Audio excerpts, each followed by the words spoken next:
ಆತ್ಮೀಯರೇ, ವೋಲ್ಟಾಯಿಕ್ ಅಥವಾ ಗ್ಯಾಲೋನಿಕ್ ಕೋಶವನ್ನು ಸರಳವಾಗಿ ತಯಾರಿಸಲು ಬೀಕರ್, ನಿಂಬೆಹಣ್ಣು, ಅಡುಗೆ ಉಪ್ಪು,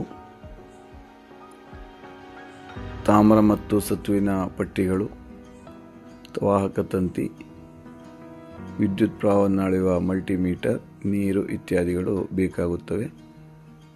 ಸತುವಿನ ಮತ್ತು ತಾಮ್ರದ ಪಟ್ಟಿಗಳಿಗೆ ವಾಹಕ ತಂತಿಯನ್ನು ಸರಿಯಾಗಿ ಜೋಡಿಸಿ ಅವೆರಡನ್ನು ಒಂದು ಗಾಜಿನ ಬೀಕರ್ನಲ್ಲಿ ಇಡಬೇಕು. ನಂತರ ಗಾಜಿನ ಬೀಕರ್ಗೆ ನಿಂಬೆಹಣ್ಣಿನ ರಸವನ್ನು ಹಾಕಿ ಅದಕ್ಕೆ ನೀರು ಸೇರಿಸಿ ದುರ್ಬಲ ಆಮ್ಲೀಯ ದ್ರಾವಣವನ್ನು ತಯಾರಿಸಿ ಮಲ್ಟಿಮೀಟರ್ ಮೂಲಕ ವಿದ್ಯುತ್ ಪ್ರವಾಹವನ್ನು ಪರೀಕ್ಷಿಸಿದಾಗ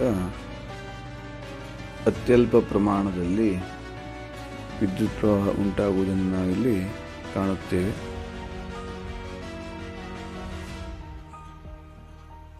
ಸರಿಸುಮಾರು 1 ವೋಲ್ಟಿನಷ್ಟು ವಿದ್ಯುತ್ ಪ್ರವಾಹ ಉಂಟಾಗಿದೆ.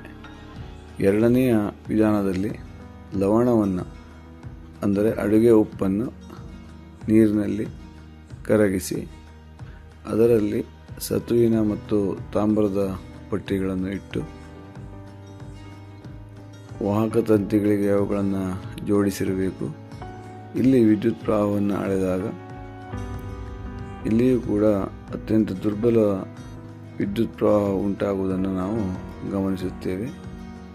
ಈ ವೋಲ್ಟಾಯಿಕ್ ಕೋಶವನ್ನು ಗ್ಯಾಲ್ವನಿಕ್ ಕೋಶ ಎಂದಲೂ ಕರೆಯುತ್ತಾರೆ. ಸತು ಮತ್ತು ತಾಮ್ರವನ್ನು ಬಳಸಿದ್ದರಿಂದ ಇದನ್ನು ಡೇನಿಯಲ್ ಎಂಬ ವಿಜ್ಞಾನಿಯ ನೆನಪಿಗಾಗಿ ಡೇನಿಯಲ್ ಕೋಶ ಎಂಬುದಾಗಿಯೂ ಕೂಡ ಕರೆಯುತ್ತಾರೆ. ಇದನ್ನು ಸರಳವಾಗಿ ತಯಾರಿಸಿ ಪ್ರಯೋಗಿಸಬಹುದು. ಧನ್ಯವಾದಗಳು.